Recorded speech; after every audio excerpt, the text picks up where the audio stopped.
बहुत मुश्किल वक्त देखे, इक़्तिदार भी देखा और इख्तलाफ भी देखा। इक़्तिदार में भी रहे, हस्ब इख्तलाफ में भी रहे। मुल्क को पटरी से नहीं उतारा बल्कि पटरी ही उखाड़ दी गई। कायद मुस्लिम लीग नून नवाज शरीफ का सियालकोट में वर्कर्स कन्वेंशन से खिताब। कहते हैं कि सियासी इस्तेहकाम ना हो तो मुल्क तरक्की नहीं कर सकता। अगर हमें सियासत से ना निकाला जाता तो मुल्क की हालत और भी बेहतर होती। क्या ज़रूरत थी जजेस को हमारे खिलाफ फैसला देने की? ऐसे शख्स को लाया गया जिसको गाली के सिवा कुछ नहीं आता। सियालकोट चैम्बर ऑफ कॉमर्स से खिताब में कहा कि धरनों और गालम गलोच के कल्चर ने मुल्क को नुकसान पहुंचाया। लीगी रहनुमाओं को बगैर किसी वजह के जेल में डाला गया।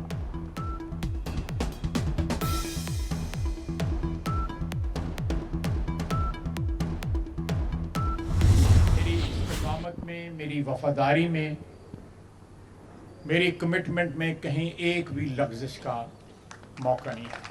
तो लोग वफादार हों, उनके साथ लोग वफादार रहते हैं। अगर जो नहीं रहता तो मैं उनके लिए कोई अल्फाज नहीं इस्तेमाल कर सकता जो इस वक्त अल्फाज जो है मेरे जहन में आ रहे हैं। ये बुनियादी फर्क है उस शख्स में जिसने 4 साल इस मुल्क में एस्टैब्लिशमेंट की कफालत में जो है हुकूमत की और आपकी हुक्मरानी में। नवाज शरीफ को मिटाने वाले खुद मिट गए। रहनुमा मुस्लिम लीग नून ख्वाजा आसिफ की तनकीद। कहते हैं गिरी हुई सोच रखने वाला 4 साल हुक्मरान रहा। लोग वफादार हों तो उनके साथ भी लोग वफादार रहते हैं। वफादारियां बदलने और मुआफ़ी तलाफी करने वालों की लाइनें लगी हुई हैं। मेरा कायद वापस आ गया है और दोबारा वजीर आज़म बनेगा। सियालकोट में वर्कर्स कन्वेंशन से खिताब।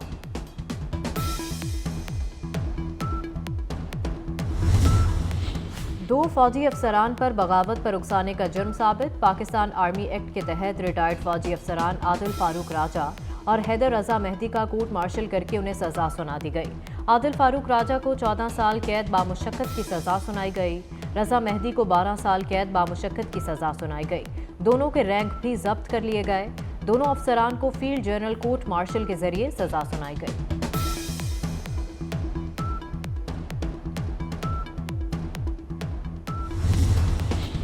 कराची में राशिद मिन्हास रोड पर शॉपिंग मॉल में आग भड़क उठी। 11 अफराद जाँ बहक, 6 जख्मी। शॉपिंग मॉल में दर्जनों दुकानें जल गईं। आग पर 3 घंटे बाद काबू पा लिया गया। चीफ फायर ऑफिसर के मुताबिक इमारत में आग बुझाने के आलात मौजूद थे, ना ही इमरजेंसी में बाहर निकलने का कोई रास्ता। 45 से ज्यादा अफराद को रेस्क्यू किया गया। लाशों और जख्मियों को जिन्ना अस्पताल मुंतकिल कर दिया गया।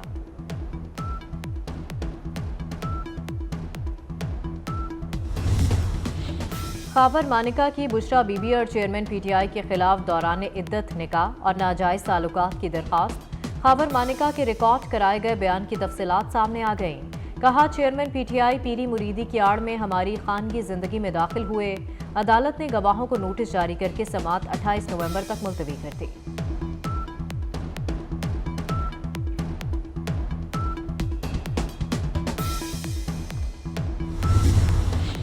सदर मुमलिकत आरिफ अलवी को काम से रोकने और ओहदे से हटाने के लिए सुप्रीम कोर्ट में दरखास्त दायर।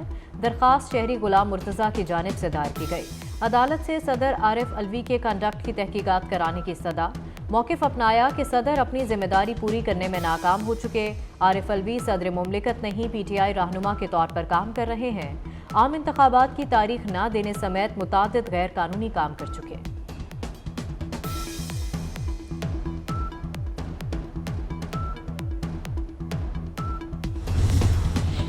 आम इंतखाबात में पोलिंग स्टेशन पर पाक फौज की तैनाती का मामला। इलेक्शन कमीशन ने वजारत दाखिला को खत लिख दिया। इलेक्शन कमीशन ने आम इंतखाबात में सिक्योरिटी से मुतालिक वजारत दाखिला से रिपोर्ट तलब कर ली। खत में वजारत दाखिला से 27 नवंबर तक चारों सूबों के सेक्रेटरी से सिक्योरिटी एहलकारों की दस्तियाबी से मुतालिक रिपोर्ट जमा कराने का मुतालबा।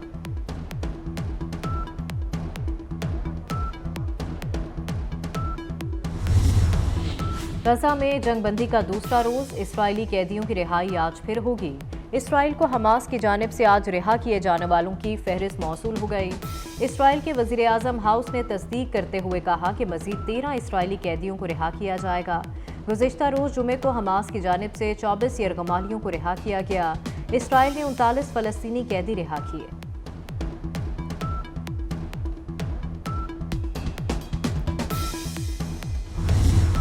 अमरीकी सदर ने यरगमालियों की रिहाई को मशरिक़ वस्ता में क़याम अमन की शुरुआत करार दे दिया।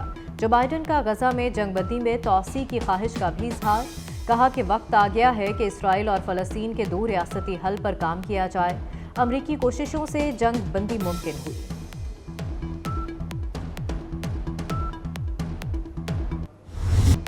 इसराइल की जंग बंदी की खिलाफ वर्जी करते हुए फ़लस्तीनियों के खिलाफ जाहरियत जारी। इसराइली फोर्सेस की रफ़ा और खान यूनिस के इलाकों में फायरिंग। शुमाली गजा वापस जाने वाले 2 फ़लस्तीनी शहीद, 11 जख्मी। फ़लस्तीनी शहरियों को शुमाली गजा जाने से भी रोका जाने लगा। इसराइली फ़ौज ने शुमाली और जनूबी गजा को मिलाने वाली शाहराह सलाहुद्दीन को बंद कर दिया।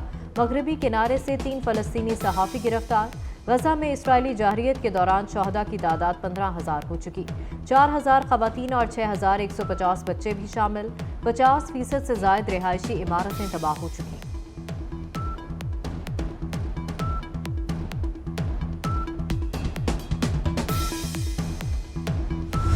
लाहौर और कराची में स्मोक के बादल छट न सके। लाहौर दुनिया के आलूदा तरीन शहरों में तीसरे नंबर पर आ गया।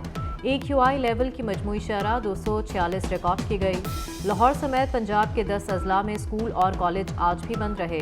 मार्केटें और रेस्टोरेंट्स 3 बजे के बाद खुलने लगे। दुनिया के आलूदा तरीन शहरों में कराची 5वें नंबर पर मौजूद। फिजा में आलूदगी 212 पार्टिकुलेट मीटर रिकॉर्ड की गई।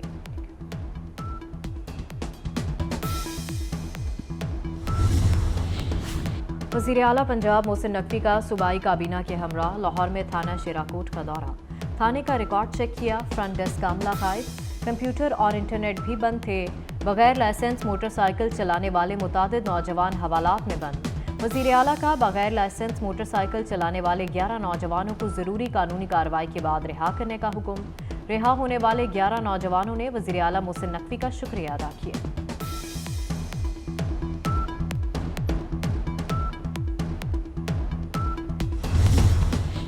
वज़ीर आला पंजाब का सूबाई काबीना के हमरा रात गए दाता दरबार आई अस्पताल और बंद road controlled x corridor project का दौरा। प्रोजेक्ट पर काम करने वाली शिफ्ट और LDA अमला गायब देखकर वज़ीर आला का इजहार बरहमी।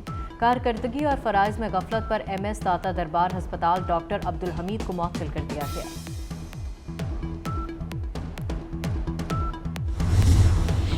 सेहत के शोबे में बेहतरी के लिए अपना हिस्सा डाल रहे हैं। वज़ीर आला पंजाब मोहसिन नकवी कहते हैं कि सेहत के शोबे में तब्दीलियां लाने के लिए कोशा हैं। निगरान हुकूमत ने पहले दिन से ही काम शुरू कर दिया है।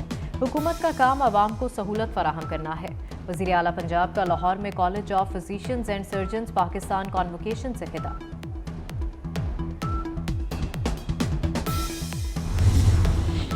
और मगरबी हवाएं आज सिंध में दाखिल होंगी। कराची समेत सिंध के मुख्तलिफ शहरों में गरज चमक के साथ बारिश का इम्कान।